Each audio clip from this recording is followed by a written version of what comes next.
हम सभी मास्टर की का अध्ययन कर रहे हैं। मास्टर की का अध्ययन करने से पहले हम पहली डाल का 6 डाला की पहली डाल के 12वें छंद को पढ़ते हैं। बड़ा ही प्रेरणादायक और सुंदर छंद है। तिल तिल करे देह के खंड, असुर भिड़ावे दुष्ट प्रचंड। सिंधु नीर ते प्यास न जाए, तो पण एक बूंद न लहाए।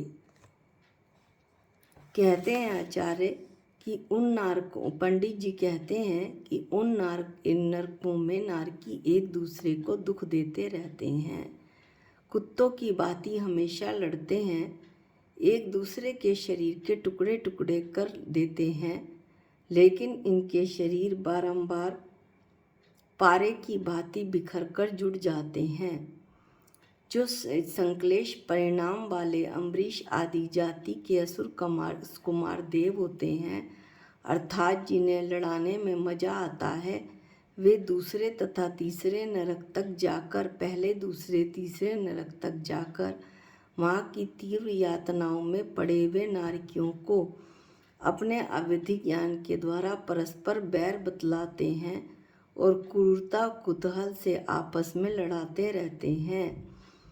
जैसे कि देख तेरी माँ जो है वो आँख फोड़ रही है तेरी, जबकि माता तो अंजन लगा रही थी, काजल लगा रही थी बच्चे के।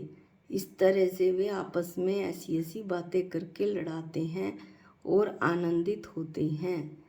इन नारकी जीवों को कितनी महान प्यास लगती है कि यदि पूरे महासागर का जल पी जाएं तो भी इनकी तृष्णा शांत ना हो, किंतु पीने के लिए जल की एक बूंद भी नहीं मिलती। नरकों का ऐसा वर्णन सुनकर हृदय कांप जाता है, लेकिन फिर भी मोह में अंधा मैं ये जीव बार बार संसार के फेरे लगाता ही रहता हूँ। अब जो है हम अपने मूल उद्देश्य मास्टर की पर आते हैं। आज जो हम सबसे पहले इसमें पढ़ेंगे वो है सप्तभय।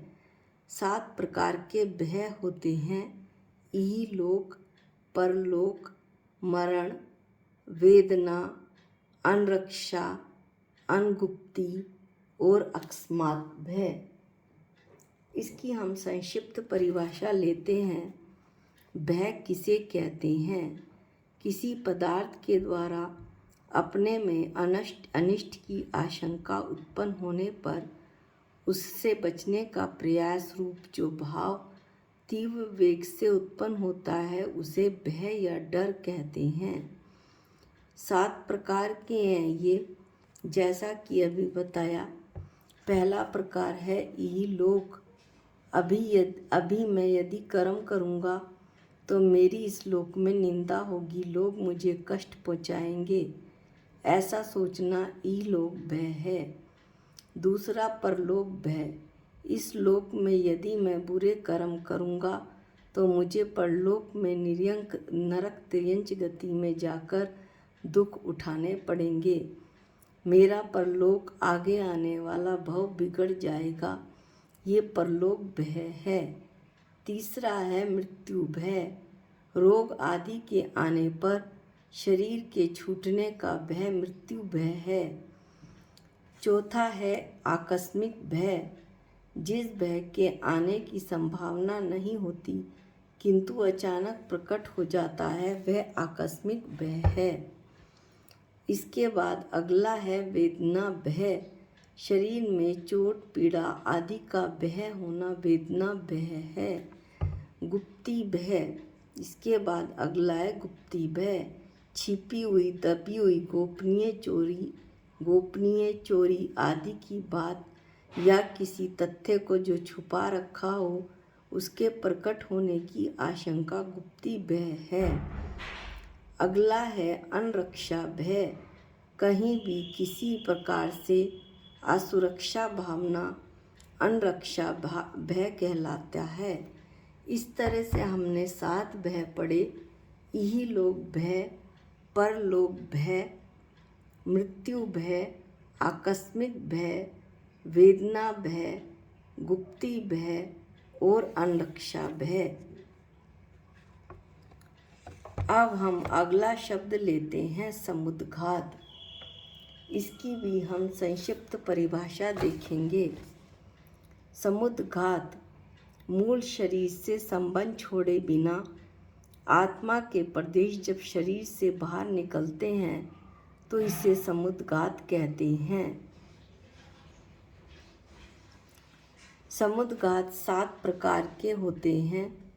इनका हमने द्रव्य संग्रह का अध्ययन करते हुए विस्तार से वर्णन किया था, लेकिन एक बार फिर वेदना, कषाय, विक्रिया, मारणांतिक, तेजस, आहारक और केवली। वेदना समुद्घात तीव्र वेदना के कारण मूल शरीर को न छोड़कर आत्मप्रदेशों के बाहर फैल जाने को वेदना समुद्घात कहते हैं। जब इतनी तीव्र वेदना हो कि वह असहनीय हो जाए, तब आत्मा के प्रदेश अपने शरीर से 3 गुना आकार बराबर बाहर निकल जाते हैं और अंतर मुहूर्त में संकुचित होकर वापस शरीर में प्रवेश कर जाते हैं। इसके बाद दूसरा है कषाय समुद्घात। तीव्र कषाय का उदय होने पर मूल शरीर को न छोड़कर आत्म प्रदेशों का बाहर निकल जाना कषाय समुद्घात कहलाता है। तीसरा है विक्रिया समुद्घात।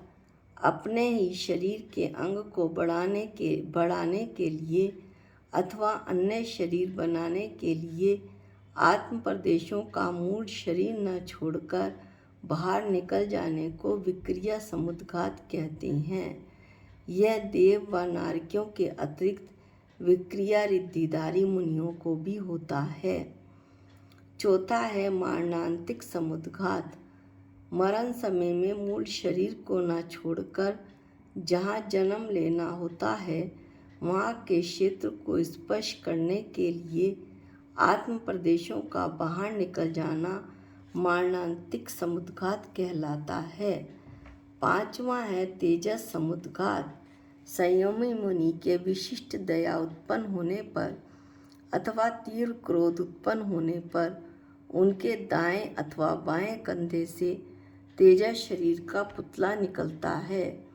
उसी के साथ आत्म प्रदेशों के बाहर निकलने को तेजस समुद्घात कहते हैं। यह 2 प्रकार का होता है। शुभ तेजस समुद्घात जब लोग को व्याधि, दुर्भिक्ष आदि से पीड़ित देखकर तेजस रिद्धिधारी मुनि के करुणा उत्पन्न होती है तो उनके दाएं कंधे से पुरुषाकार तेज स्वरूप एक पुतला निकलता है जो व्याधि दुर्भिक्ष नष्ट करके फिर से उनके मूल शरीर में प्रवेश कर जाता है। इसका दूसरा भेद है तेजस समुद्घात का अशुभ तेजस समुद्घात। जब अनिष्टकारी किसी कारण व उपद्रव को देखकर तेजस रिद्धिधारी मुनि के क्रोध उत्पन्न होता है, तब सोची हुई प्रतिकूल वस्तु को भस्म करने के लिए उनके बाएं कंधे से पुतला निकलता है। जब उस वस्तु को भस्म करके और फिर उस मुनि को भी भस्म करके यह नष्ट हो जाता है, कौन जो पुतला निकला था उसे अशुभ तेजस शरीर कहते हैं। यह सिंदूर की तरह लाल रंग का बिलाव के आकार का होता है। अशुभ तेजस समुद्घात में विशेष बात यह है कि मुनि को क्रोध आता है तो यह निकलता है और बाद में जब यह वापस आता है उस वस्तु को भस्म करके जिस पर मुनि को क्रोध आ रहा था तो साथ साथ मुनि को भी खत्म कर देता है, भस्म कर देता है। छठा है आहारक समुद्घात।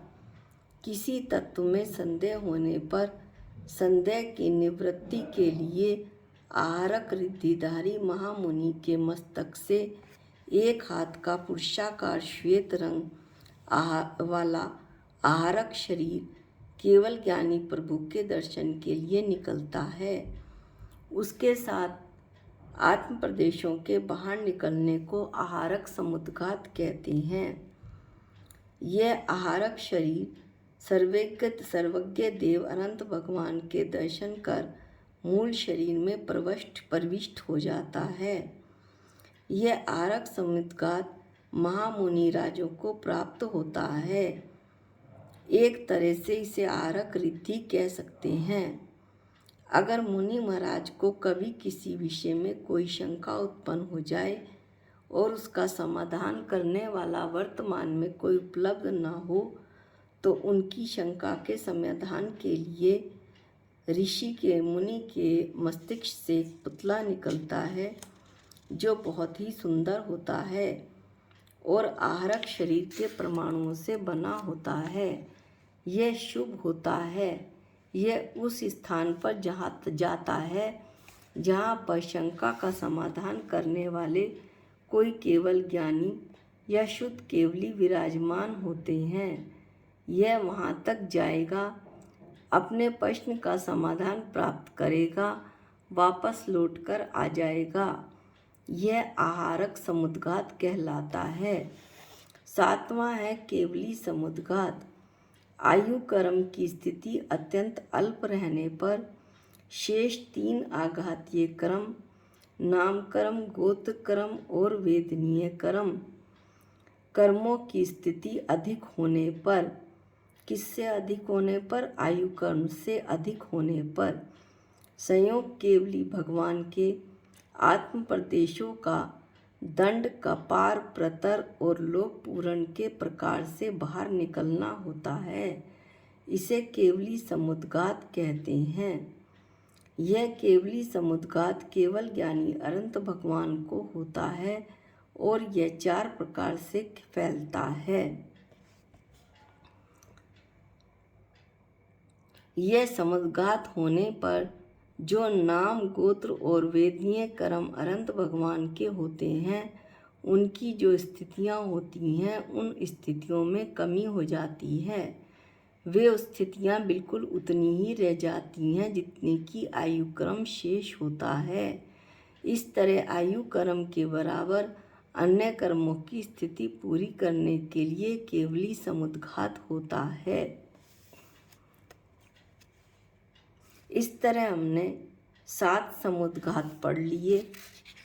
वेदना, कषाय, विक्रिया, मारणांतिक, तेजस समुद्घात के 2 भेद, शुभ और अशुभ, आहारक समुद्घात और केवली समुद्घात।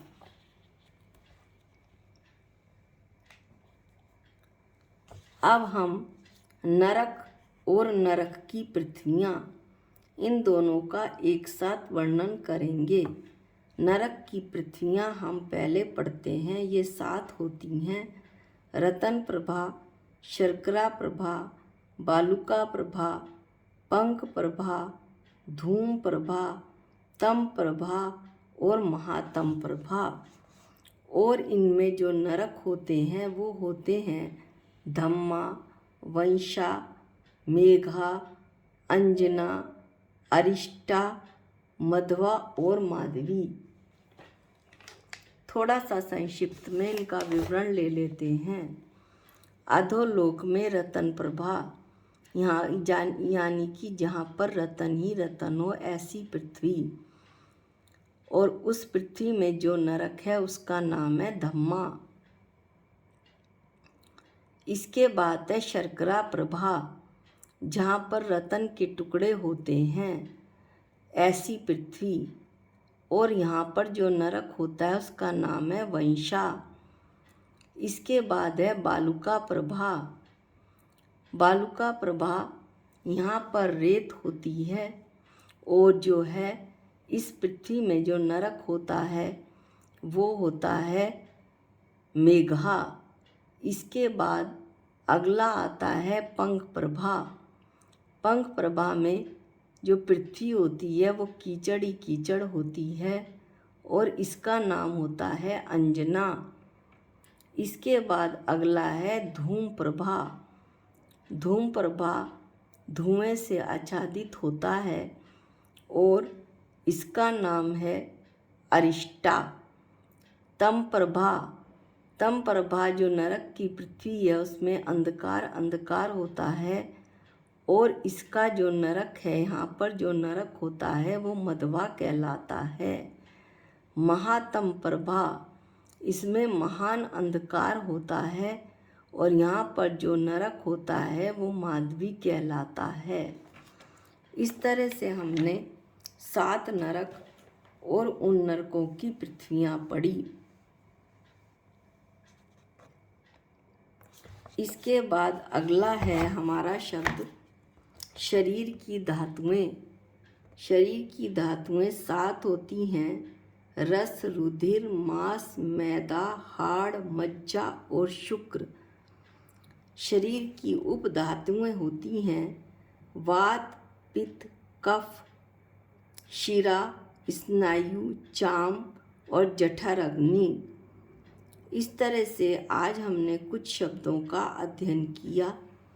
आज के लिए बस हम इन्हीं शब्दों का अध्ययन करेंगे। अगले वीडियो में अगले कुछ शब्दों का अध्ययन करेंगे। निज निधि निज में बताई, ये अनंत उपकार है, इसके लिए जिन वाणी माँ को वंदनानंत बार है, वंदनानंत बार है। सबको जय जिनेंद्र।